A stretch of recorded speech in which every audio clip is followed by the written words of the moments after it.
persilahkan. Shalom jemaat yang terkasih di dalam Tuhan.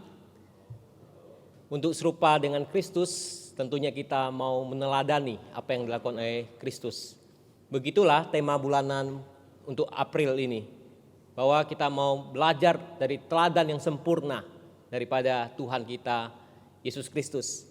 Jikalau minggu yang lalu kita belajar teladan pengorbanan dan kebangkitan Kristus yang mengubahkan, hari ini kita akan belajar meneladani spiritualitas Kristus, dan minggu depan kita akan belajar teladan konsep menghamba daripada Kristus, dan di minggu terakhir kita akan belajar meneladani pelayanan Kristus. Mari kita membuka bagian firman Tuhan di Injil Markus. Ada 3 bagian firman Tuhan yang akan kita baca pada saat ini. Markus pasal 1 ayat 35. Firman Tuhan berbunyi demikian. Pagi-pagi benar, waktu hari masih gelap, ia bangun dan pergi keluar. Ia pergi ke tempat yang sunyi dan berdoa di sana. Kemudian kita akan melihat Injil Lukas. Mari kita perhatikan Injil Lukas. Injil Lukas pasal ke-5 ayat 15 sampai 16. Tetapi kabar tentang Yesus makin jauh tersiar, dan datanglah orang banyak berbondong-bondong kepadanya untuk mendengar dia dan untuk disembuhkan dari penyakit mereka. Akan tetapi ia mengundurkan diri ke tempat-tempat yang sunyi dan berdoa. Satu bagian lagi di Injil Lukas pasal 6 ayat 12 sampai 13. Pada waktu itu pergilah Yesus ke bukit untuk berdoa, dan semalam-malaman ia berdoa kepada Allah. Ketika hari siang ia memanggil murid-muridnya kepadanya, lalu memilih dari antara mereka 12 orang yang disebutnya rasul. Mari sekali lagi kita berdoa di hadapan Tuhan, memohon pertolongannya sehingga kita boleh mengerti firman Tuhan yang kita baca dan akan kita dengarkan. Bapa kami yang di surga, sekali lagi kami percaya firman-Mu akan terus Tuhan ajarkan kepada kami. Ketika kami tahu bahwa firman ini terus ada dan Tuhan perdengarkan kepada kami, ajari kami untuk belajarkan firman-Mu, mulai dari membacanya, merenungkannya, maupun dalam mengaplikasikannya. Tuhan, tolong kami pada saat ini, tuntun kami, Roh Kudus bekerja di tengah kami, untuk mulai mengerti apa yang kami baca dan yang akan kami dengarkan di dalam penguraian firman ini. Pakailah hamba-Mu di dalam segala kelemahan dan keterbatasannya, boleh menyampaikan kebenaran-Mu. Terima kasih Bapa, siapkan setiap hati kami untuk merenungkan firman-Mu. Demi nama Yesus Kristus kami berdoa. Amin. Ada seorang hamba Tuhan yang bernama Richard Foster. Dia adalah hamba Tuhan yang seringkali bicara tentang hal-hal yang bersifat disiplin rohani. Dia mengemukakan satu istilah yang dia sebut sebagai disiplin solitude, yaitu kesunyian atau keheningan. Ya, dia mengusulkan bahwa di dalam mencari Allah atau di dalam berrelasi dengan Allah, supaya memiliki keyakinan kepada Allah dan bisa mendengar suara Allah, itu dibutuhkan kesunyian dan keheningan. Baik saudara, ketika kita bicara tentang kesunyian, keheningan, tentunya ini bukan hal yang mudah untuk kita lakukan. Bukankah seringkali kita menganggap keheningan, kesunyian, ya bahkan sikap diam itu identik dengan keadaan yang mencekam, keadaan yang cenderung mengancam, bahkan sebagai satu kondisi yang tidak berdaya. Ya, ketika kita diam, ketika kita hening, sunyi, ya tampaknya sesuatu yang kurang, ya, bahwa kita tinggal dalam kondisi tidak berdaya dan bahkan bagi beberapa orang sungguh menakutkan. Namun sebaliknya, saudara, mari kita melihat di dalam realitas hidup kita. Seringkali kita menempatkan kehidupan yang kita jalani ini penuh dengan hiruk pikuk, hingar bingar di sekeliling kita, bukan? Dan pada akhirnya tanpa kita sadari, kita sangat jarang memiliki waktu yang tenang, waktu yang teduh, waktu yang hening bersama dengan Tuhan. Apalagi kita hidup di dalam konteks zaman ini, di mana zaman ini kita tahu menuntut sesuatu itu serba cepat. Kecepatan. Menuntut segala sesuatu itu buru-buru. Kita terburu-buru dan kita diburu-buru dengan berbagai kesibukan-kesibukan yang tidak pernah berakhir dalam hidup kita. Semua orang tampak sibuk dengan berbagai aktivitas sehari-hari mereka. Serasa kejar-kejaran dengan waktu dari pagi hingga malam. Baik saudara, terkadang kalau kita melihat istri kita, seorang wanita yang mengurus rumah tangga, tampaknya agak santai ya, sesungguhnya tidak. Kalau kita bisa memperhatikan istri kita ya, atau mama kita, seorang wanita justru dari pagi sibuk menyiapkan sarapan untuk kita.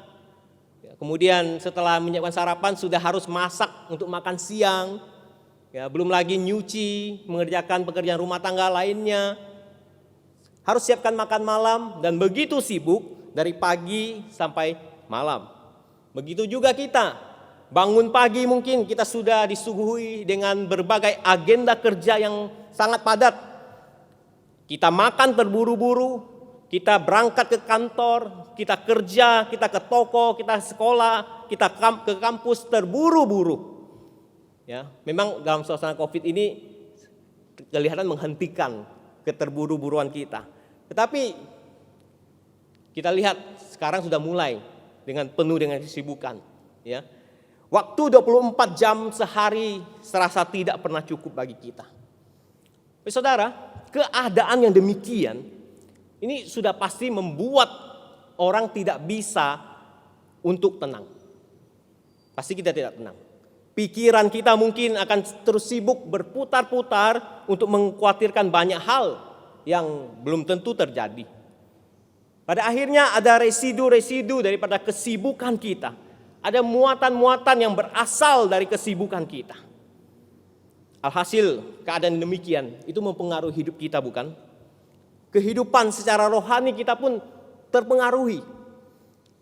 Kita berdoa terburu-buru, baca Alkitab terburu-buru, merenungkan firman Tuhan terburu-buru. Bahkan karena begitu sibuk dan terburu-buru, disiplin rohani untuk berdoa, untuk membaca Alkitab tidak kita lakukan lagi. Bahkan kadang ya seharusnya saat beribadah itu adalah quality time. Saat kita kebaktian ibadah, ada waktu yang berkualitas kita bersama dengan Tuhan. Tapi kita juga masih disibukkan dengan gadget kita. Bunyi sana, bunyi sini, ya. Masuk WA ini, masuk pesan ini, Saudara. Seharusnya quality time, waktu yang berkualitas bersama dengan Allah ketika kita beribadah, itu pun tidak dapat kita dapati lagi karena berbagai kesibukan. Baik saudara, tampaknya hidup di dalam konteks saat ini sulit bagi kita untuk menyediakan atau tidak ada ruang kosong di dalam diri kita. Justru hidup kita penuh dengan sesak karena diisi dengan berbagai-bagai kesibukan dan pengejaran yang tidak pernah berakhir. Termasuk kalau saya boleh katakan media dan perangkat yang kita gunakan saat ini telah menyita waktu kita. Notifikasi, ada siaran YouTube dari subscribe kita. Ada siaran ini, ada pemberitahuan ini. Baik saudara, itu sangat menyita waktu kita sehingga waktu bersama dengan Allah hampir tidak ada sama sekali. Kita balas chat ini, balas chat itu. Habis waktu kita untuk itu. Sesungguhnya membangun spiritualitas yang baik dan sehat itu semestinya membiarkan selalu ada ruang kosong di dalam hidup kita. Sebagai suatu hal yang sangat penting untuk meningkatkan kepekaan kita dan kepercayaan kita kepada Allah. Kepada Allah sang pemilik kehidupan kita, bukan? Oleh karena itu, saudara, jangan sampai kita terjebak dan terjerat dengan kesibukan sehari-hari, lalu kita mengesampingkan kerohanian atau perkara-perkara rohani dalam hidup kita. Dengan demikian, saudara, barulah kita akan mengalami satu spiritualitas yang semakin bertumbuh ke arah yang semakin serupa dengan Kristus. menjadi dewasa rohani. Oleh sebab itu, saya ingin mengajak kita untuk belajar dari Tuhan kita Yesus Kristus. Bagaimana dia membangun spiritualitas di dalam relasinya dengan Allah Bapa. Saudara pasti pernah membaca beberapa bagian di dalam kitab Injil memperlihatkan bahwa Tuhan Yesus juga melakukan dalam tanda petik aktivitas yang bersifat spiritual. Seperti Tuhan Yesus berdoa.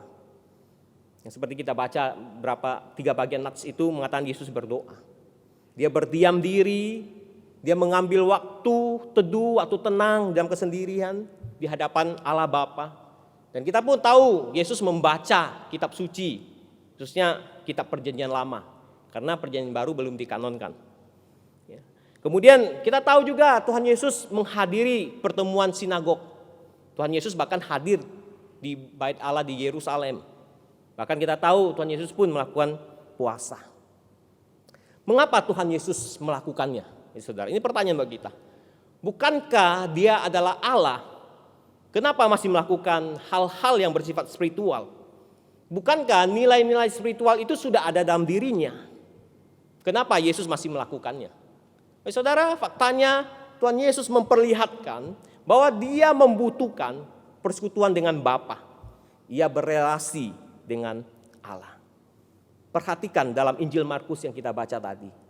Markus menuliskan pada pasal 1 ayat 35 dikatakan, pagi-pagi benar, waktu hari masih gelap, ia bangun dan pergi keluar, ia pergi ke tempat sunyi dan berdoa di sana.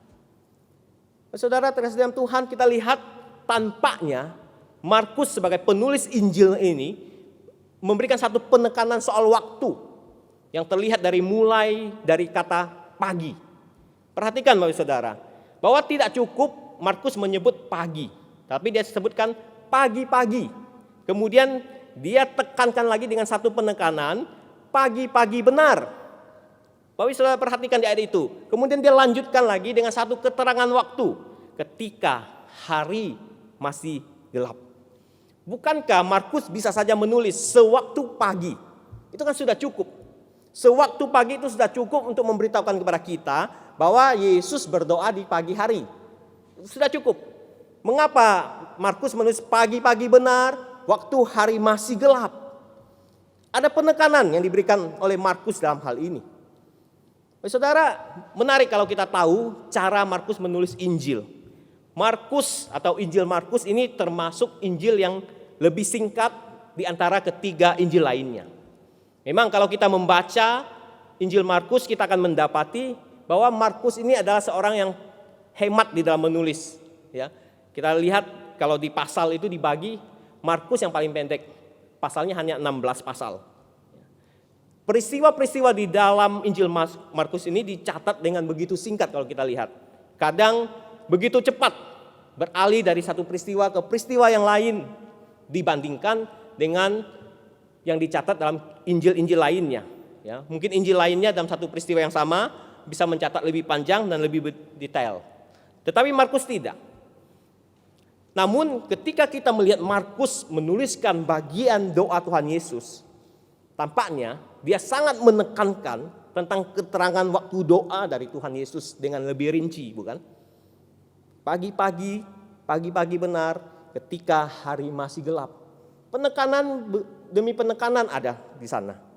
Mengapa ia menuliskan dengan demikian rupa, Bapak Saudara? Bapak Saudara, hal ini bisa kita lihat sebelum ayat 35.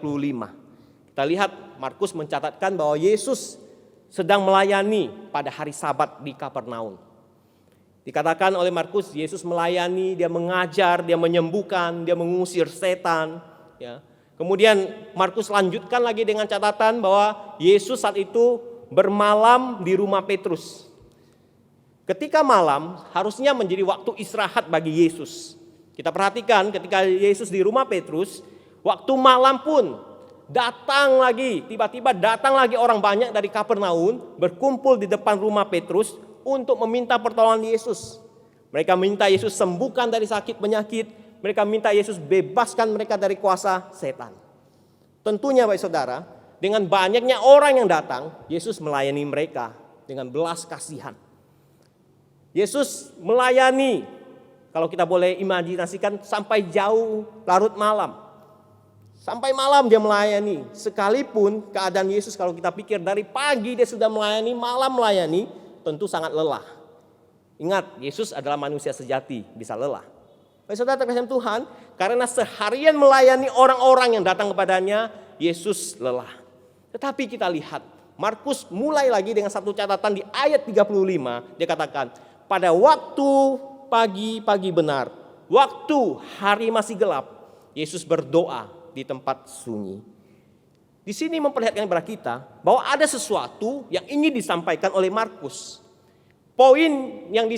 Ada poin yang ingin disampaikan Markus di sini adalah, Bapak Saudara, kita bisa melihat bahwa dia ingin menegaskan, meskipun Yesus sangat sibuk dalam pelayanannya, dia bangun pagi-pagi benar dan mengambil waktu dengan Bapanya. Sekalipun dalam keadaan yang begitu sibuk, padat melayani orang-orang yang datang kepadanya, kita diperlihatkan bahwa Tuhan Yesus tetap menjaga prioritasnya bersama dengan Bapanya. Ini yang kita dapati daripada Markus. Dan kita lihat Lukas juga mencatatkan hal yang hampir sama. Lukas pasal 5 yang kita baca tadi ayat 15 sampai 16. Kelihatannya di situ Tuhan Yesus menarik diri dalam pelayanannya untuk bisa bersama dengan Allah. Untuk bisa berdoa. Ketika orang berbondong-bondong mencari dia, dikatakan oleh Lukas, Tuhan Yesus menarik diri pergi ke tempat sunyi untuk berdoa. Baik saudara, sekalipun pada saat itu kalau kita tahu, Yesus itu berada pada posisi yang paling tinggi. Maksudnya di sini kalau sekarang Yesus itu sedang naik daun, dikenal di mana-mana. Ya, tersiar kemana-mana tentang Yesus yang mengajar dengan baik, Yesus yang dapat menyembuhkan, Yesus yang mengasihi. Tersiar kabar itu kemana-mana sehingga banyak sekali orang, dikatakan berbondong-bondong orang datang pada dia. Artinya apa? Popularitas Yesus itu sedang berada di puncak-puncaknya, saudara. Banyak orang mengikuti dia. Tetapi apa yang Yesus lakukan? Tuhan Yesus tidak membiarkan relasinya dengan Sang Bapa menjadi terhalang. Dia menarik diri di dalam pelayanannya. Sekalipun kita tahu pelayanan yang dilakukan Yesus itu merupakan satu pelayanan yang baik, satu perbuatan yang baik di mana orang-orang membutuhkannya. Tetapi Yesus menarik diri dalam pelayanannya. Kita adalah makhluk yang bersifat jasmani dan rohani, atau boleh katakan secara jiwani, secara utuh dalam menjalani kehidupan ini. Oleh sebab itu, nilai spiritualitas dalam diri kita bukanlah suatu hal yang boleh kita abaikan, saudara. Apalagi kita sudah memiliki hidup yang telah ditebus oleh Kristus. Kita tahu bahwa Yesus Kristus telah mati dan bangkit bagi kita. Hidup kita telah ditebus oleh Dia. Dan kita telah diberikan hidup yang baru dan kita menghidupi hidup yang baru. Saudara, oleh sebab itu jangan kita abaikan spiritualitas di dalam hidup kita. Ketika kita bicara tentang spiritualitas, bukankah bicara tentang relasi kita dengan Allah? Bicara tentang kedalaman hubungan kita dengan Allah. Itulah spiritualitas. Dengan membangun spiritualitas kita, artinya kita bukan hanya mengalami pertumbuhan rohani, saudara. Bukan. Tetapi kita juga mengalami perubahan, transformasi di dalam diri kita, di dalam karakter kita, dan di dalam kehidupan kita, agar semakin serupa dengan Kristus. Itulah nilai spiritualitas. Bukan tentang hanya pertumbuhan bertumbuh, tidak. Tetapi kita sampai pada satu titik bahwa kita ingin serupa dengan Kristus. Saudara terkasih dalam Tuhan, perlu kita akui dengan jujur di hadapan Tuhan. Betapa kita tidak bisa menjaga prioritas waktu teduh bersama dengan Allah, bukan? Kita harus jujur.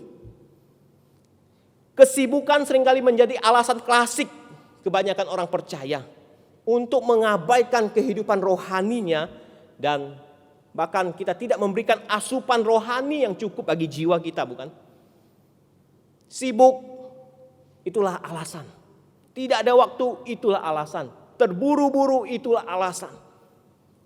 Keteladanan spiritualitas yang diperlihatkan Tuhan Yesus mengingatkan kepada kita bahwa apapun dan bagaimanapun kesibukan kita, jangan pernah lalai untuk membangun kehidupan rohani kita dengan bersat teduh, berdiam diri di hadapan Allah, berdoa, membaca firman, merenungkan firman Tuhan setiap hari. Saudara, jangan biarkan diri kita ini lebih konsen, kita lebih ketat, kita lebih telaten merawat kehidupan jasmani kita. Kita lebih telaten merawat kehidupan fisik kita daripada kehidupan rohani kita. Kita ingin tetap sehat secara fisik, tapi kita biarkan rohani kita sakit. Tentu itu tidak wajar dan ironi sekali, saudara. Kehidupan rohani kita biarkan tanpa terawat, tanpa bertumbuh, berjalan dengan apa adanya. Dan seperti saya katakan tadi, kita biarkan rohani kita sakit. Saudara, kita lihat memang ada kesamaan filosofis antara menjaga kesehatan fisik dan rohani. Secara fisik kita perlu gizi yang cukup. Kita tahu kita harus mencari makanan-makanan yang sehat. Kita perlu vitamin, kita perlu perawatan tubuh, kita perlu olahraga. Akhir-akhir ini kan banyak klub ya, baik ya saudara, klub jalan kaki, ya, klub jogging, klub goes, baik ya saudara, klub senam pagi, ya baik.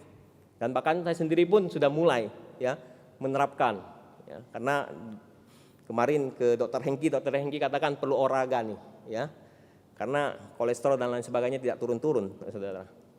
Baik, ketika saya melakukan semuanya itu, saya terpikirkan sesungguhnya ada hal yang filosofis dengan kehidupan rohani kita. Mengapa kesehatan jasmani kita jaga betul, kesehatan rohani kita tidak pernah kita jaga. Kita biarkan sakit begitu saja. Ingat, Paulus pernah berkata, latihan badani itu terbatas gunanya, memang baik. Tapi latihan rohani berguna dalam segala hal. Untuk hidup ini maupun hidup yang akan datang. Dan itu justru kita abaikan di dalam hidup kita. Begitu saja. Saudara, Tuhan Yesus sudah menunjukkan satu teladan spiritualitasnya bagi kita. Di mana ia tidak pernah melalaikan relasi dengan Bapanya. Dia tetap menjaga prioritas waktu bersama dengan Bapa. Baik saudara, bila Tuhan Yesus yang adalah Allah saja tidak pernah mengabaikan hubungan pribadinya dengan Bapa di surga, bukankah kita seharusnya juga mengutamakan hal ini, bukan? Yesus yang adalah Allah tidak pernah mengabaikan hubungan pribadinya dengan Bapa di surga. Apalagi kita. Bukankah kita harus mengutamakan hal ini juga? Karena kita mau meneladani Dia. Saudara terkasih Tuhan, keteladanan spiritualitas Tuhan Yesus juga mengingatkan akan kondisi kerohanian kita dalam segala kesibukan pelayanan kita. Saudara, ketika saya bicara pelayanan, jangan hanya memikirkan bahwa pelayanan dalam gereja. Ya. Ketika saya bicara pelayanan dalam hal ini, bisa bicara tentang hal yang kita lakukan di luar gereja, yang kita lakukan terhadap orang lain di luar gereja, kita bisa memikirkan itu. Kadang kita terlalu sibuk dengan pelayanan, akhirnya tanpa kita sadari itu menjadi jerat bagi kerohanian kita. Mengapa bisa demikian, saudara? Memang satu sisi pelayanan itu adalah bagian daripada spiritualitas kita. Namun sisi yang lain, karena pelayanan itu menghambat spiritualitas kita terhadap Tuhan. Akhirnya apa? Pelayanan kita itu hanya sebatas aktivitas rohani. Nilai spiritualitasnya hanya sebatas aktivitas rohani. Ingat kisah Marta dan Maria di dalam Lukas pasal 10 ayat 38 sampai 42. Marta sibuk melayani Yesus. Sibuk. Apa yang dilakukan oleh Marta tentu adalah hal yang baik. Dia menjamu Yesus, dia melayani, makan dan minum Yesus. Baik, saudara. Tapi kemudian kita melihat dia menjadi marah ketika melihat kenyataan bahwa Maria itu hanya duduk saja di kaki Yesus. Tapi kita lihat, Yesus justru menegurnya dan memuji Maria pada kisah itu. Yesus berkata kepada Marta, engkau khawatir dan menyusahkan diri dengan banyak perkara. Tetapi hanya satu saja yang perlu. Yesus katakan, Maria telah memilih bagian yang terbaik yang tidak akan diambil daripadanya. Baik saudara, apa yang dimaksud Yesus dengan satu hal ini? Satu hal yang diperlukan, yang lebih baik, yang tidak akan diambil daripadanya. Dikatakan situ adalah apa? Yaitu duduk di dekat kaki Tuhan Yesus dan mendengarkan perkataannya. Ya Bapak Saudara, dalam realitas duduk di dekat kaki Tuhan, kemudian mendengarkan perkataannya itu kadangkala bisa terlihat tidak produktif dibandingkan dengan pelayanan. Kalau pelayanan kan bisa melakukan sesuatu, ada sesuatu yang nampak, suatu hal yang terlihat yang kita lakukan. Sedangkan duduk di bawah kaki Yesus itu seperti halnya buang-buang waktu saja. Tak jarang kita berpikiran demikian, bukan? Bahwa pelayanan untuk Tuhan dikerjakan dengan baik, seperti halnya Marta. Sedangkan Maria nampaknya melalaikan tugas yang sebenarnya hanya duduk mendengarkan Yesus. Kita bisa saja menjadi seperti Marta yang sibuk melayani dan mengkritik orang-orang yang tidak melayani, bisa saja. Namun Marialah, bukan Marta, yang berada dalam aktivitas yang paling penting, yakni bersama dengan Yesus. Terlihat pujian Yesus kepada Maria. Ia telah memilih bagian yang terbaik. Maria memilih untuk menempatkan yang penting untuk berrelasi dengan Allah. Saudara, kita dapat menjadi sangat dekat dengan Allah selama kita memilih untuk hal itu seperti Maria. Seperti halnya yang dicatatkan Lukas, kita kembali pada Lukas pasal 5 tadi. Lukas mencatatkan bahwa Yesus mengundurkan diri ke tempat-tempat yang sunyi untuk berdoa. Yesus memberikan kepada kita sebuah pelajaran di sini, satu pelajaran yang penting di sini. Ketika pelayanan menuntut banyak, kita justru harus dengan sengaja menyingkirkan diri untuk berdoa lebih sering. Ketika pelayanan menuntut banyak pada kita, justru kita harus dengan sengaja menyingkirkan diri untuk berdoa lebih sering, saudara. Martin Luther pernah berkata tentang satu hal yang sederhana. Dia katakan demikian, ada banyak hal yang harus saya kerjakan hari ini. Saya tidak bisa memulainya sebelum saya berdoa setidaknya 3 jam. Martin Luther berkata begini, saudara, sederhana. Ada banyak hal yang dia harus kerjakan dalam kesibukannya pada zamannya. Tetapi dia katakan sebelum memulainya dia harus berdoa setidaknya 3 jam. Artinya apa, saudara? Sekali lagi kita diingatkan. Jangan sampai kesibukan pelayanan kita menghambat atau mengalihkan fokus kita untuk membangun spiritualitas yang sehat di hadapan Allah. Seorang hamba Tuhan mengatakan demikian. Kita harus duduk di kaki Tuhan sebelum kita melayani menjadi tangannya. Kita harus duduk di kaki Tuhan sebelum kita melayani menjadi tangannya. Kita tidak boleh terlalu sibuk bekerja bagi kerajaan Allah sampai membuat kita gagal untuk meluangkan waktu bersama Sang Raja. Kita tidak boleh terlalu sibuk bekerja bagi kerajaan Allah sampai membuat kita gagal untuk meluangkan waktu bersama Sang Raja. Korelasi mengenai relasi dengan Allah dan pelayanan juga terlihat dalam Lukas pasal 6, Bapak Saudara, ayat 12 sampai 16. Dikatakan sekali lagi di ayat 12 oleh Lukas, Yesus pergi ke bukit untuk berdoa dan semalam-malaman ia berdoa. Dan kita tahu bagian ini hanya dicatat oleh Lukas. Kalau kita perhatikan Markus, Matius tidak ada bagian ini. Lukas mencatatkan bahwa ketika Yesus mencari 12 murid atau memanggil ke 12 murid, sebelumnya dia berdoa semalam-malaman. Pertanyaan kita, mengapa Yesus semalam-malaman berdoa? Ada penafsir mengatakan ini mungkin kebiasaan Yesus. Yesus memang berdoa semalam-malaman. Tetapi kita juga harus melihat konteks di sini. Bahwa ketika Yesus sebelum mengambil keputusan yang penting dan besar, yaitu memanggil murid-murid lalu memilihnya menjadi rasul, Yesus berdoa. Perhatikan di sini, Bapak Saudara. Bahwa sebelum Yesus melakukan hal yang penting dan besar dalam pelayanannya, yang dimulai dengan memilih 12 muridnya, Yesus berdoa sungguh-sungguh. Dalam waktu semalam-malaman dia berdoa sebelum dia memilih 12 rasul.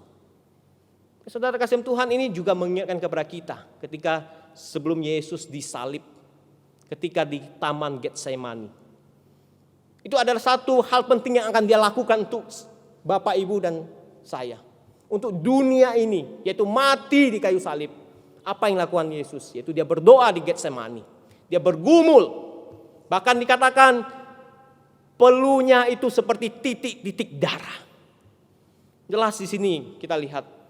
Sebelum Yesus mengambil keputusan yang penting dan besar, dia berdoa. Karena 12 murid ini adalah rasul yang akan melanjutkan tugas pelayanan Kristus. Di mana Injil bisa sampai ke Jambi saat ini bermula daripada 12 rasul ini. Saudara terkasih dalam Tuhan, kita lihat keputusan yang penting dan besar ini Yesus lakukan. Sebelumnya dia berdoa. Perhatikan saudara di bagian selanjutnya. Setelah Yesus memilih 12 murid, kemudian dia mengajak mereka ke dataran untuk bertemu dengan banyak orang yang membutuhkan pelayanan. Artinya apa? Yesus bersama murid-muridnya melayani banyak orang yang membutuhkan pelayanannya. Dalam hal ini kita mendapati bahwa dimulai Yesus berdoa seorang diri di tempat yang sepi. Kemudian di dalam doa ia mempersiapkan dirinya bersama dengan murid-muridnya yang dipilihnya menjadi rasul untuk mengikutinya. Kemudian di dalam pelayanannya Yesus memimpin mereka untuk melayani banyak orang. Saudara, terlihat nggak ada langkahnya? Yesus berdoa sendiri. Di dalam doanya dia mempersiapkan muridnya. Setelah dia mempersiapkan muridnya, dia bersama-sama melayani.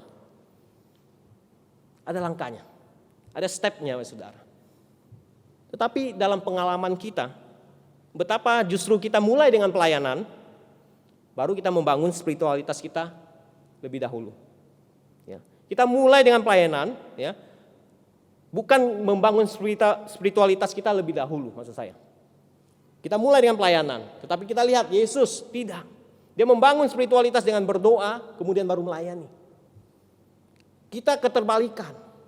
Ya, saudara terkasih Tuhan, memang kita berpikir kita harus berusaha dengan seefektif melayani. Di mana seolah-olah kita berpikir, aku datang sebagai pelayan Tuhan. Aku datang sebagai pelayan bagi gerejanya. Saya harus mengerjakan pelayanan dengan semaksimal mungkin. Itu baik saudara, tidak salah. Akan tetapi pada akhirnya, jikalau fokus kita hanya mengerjakan pelayanan, kita terjebak dalam kesibukan pelayanan. Dan tak jarang dalam pelayanan kita menghadapi konflik. Ada kepentingan diri yang kita tonjolkan dalam pelayanan. Tanpa kita sadari, kita telah melupakan langkah awal. Bahkan kita kurang menyendiri di hadapan Tuhan dalam doa sebelum kita melayani. Kalau boleh jujur, seberapa banyak waktu kita menyendiri di hadapan Tuhan dibandingkan dengan waktu pelayanan? Tentu waktu pelayanan lebih banyak, bukan?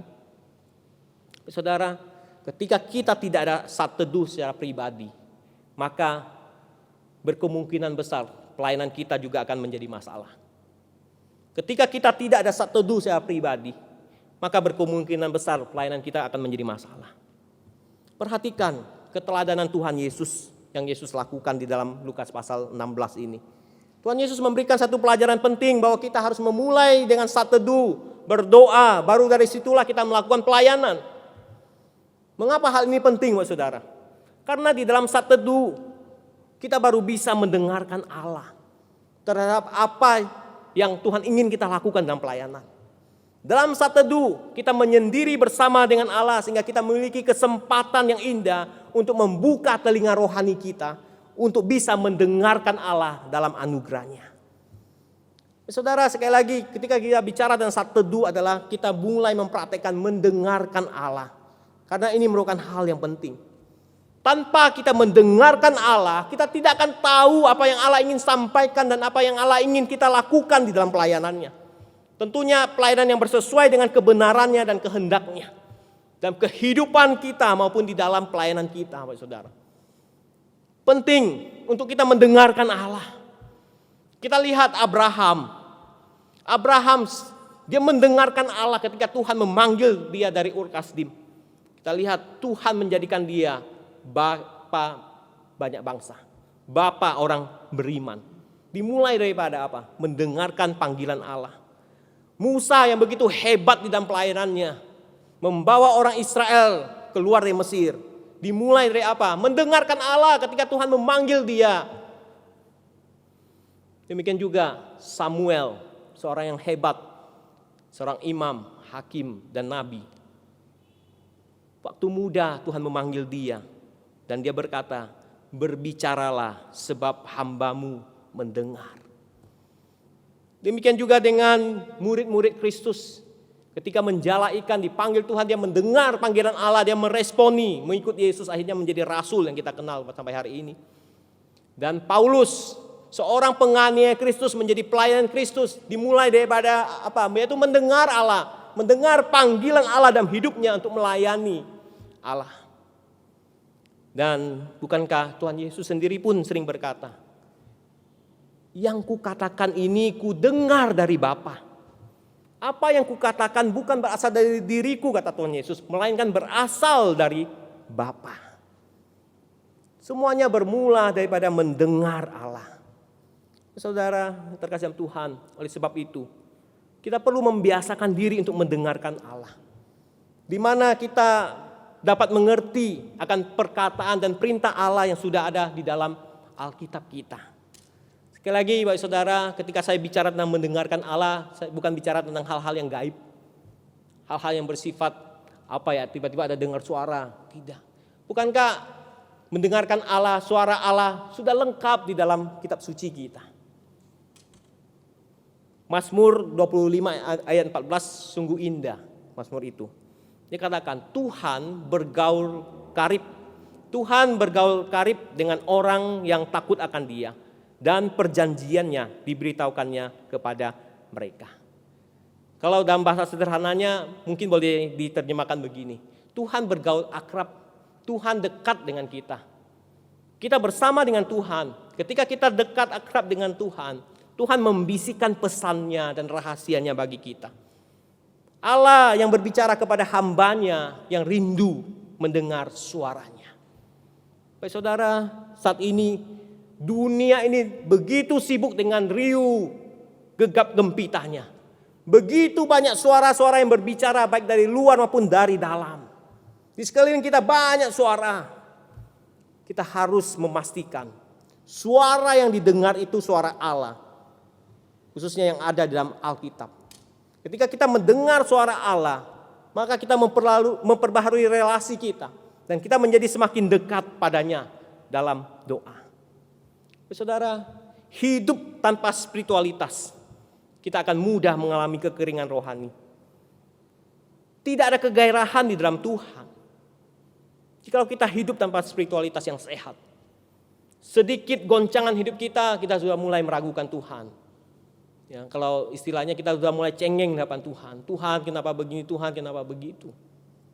Apalagi di tengah masa pandemi ini banyak kesulitan yang kita alami. Oleh sebab itu kita harus menguatkan spiritualitas kita. Sehingga kita tidak mudah lemah, tidak mudah lesu dalam Tuhan. Kadang istilahnya hidup segan mati tak mau. Kondisi kerohanian kita. Hidup segan mati tak mau. Saudara terkasih Tuhan, perhatikan. Jangan biarkan rohani kita sakit. Mari kita sediakan waktu yang baik. Sediakan waktu yang baik bersama dengan Allah.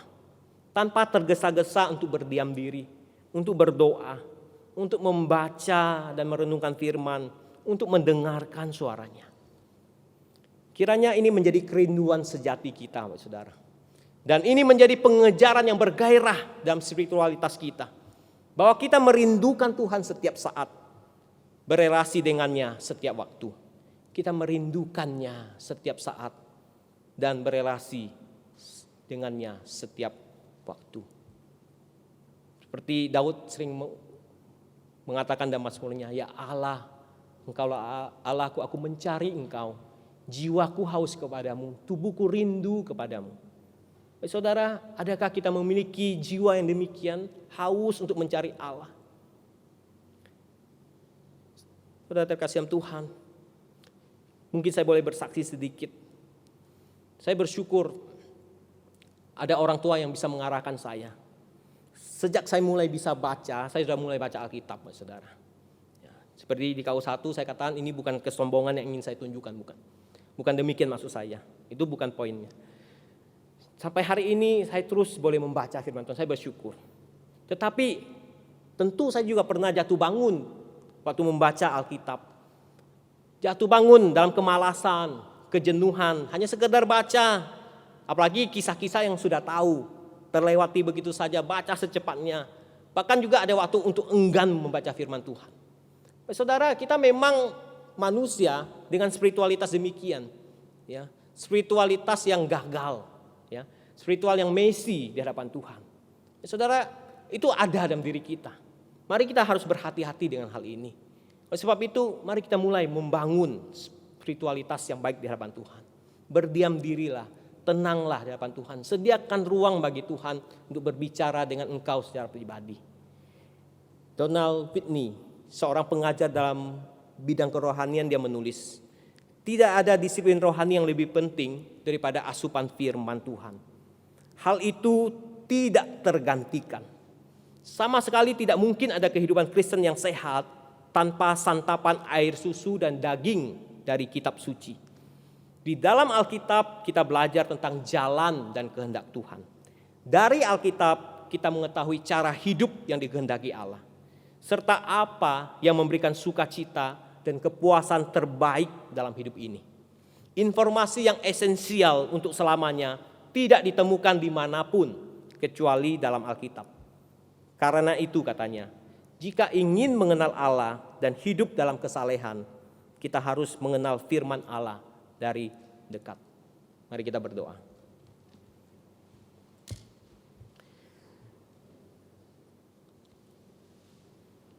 Sekali lagi Tuhan, firman Tuhan saat ini menegur diri kami masing-masing.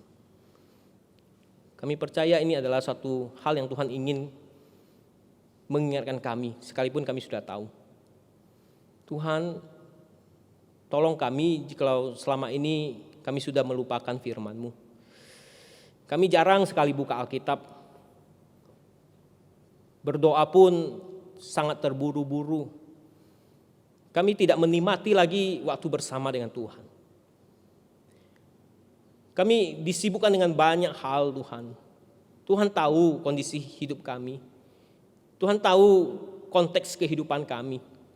Sekali lagi Tuhan, ajari kami untuk memulai dengan satu langkah kecil jika kami belum bisa memulai dengan langkah yang besar. Yaitu kami mulai tenangkan diri di hadapan Tuhan, mencari kehendak Tuhan dalam doa. Kami mulai membuka Alkitab kami yang mungkin sudah lama tidak pernah kami buka. Kami hanya membukanya ketika datang kebaktian, kami hanya mendengarkannya ketika datang kebaktian. Tapi pada hari ini firman-Mu kembali ingatkan kami. Tuhan tolong kami, mampukan kami untuk mulai kembali membangun spiritualitas kami. Ini doa dan permohonan kami Tuhan, ini kelemahan kami akui di hadapan-Mu. Demi nama Yesus kami berdoa, amin.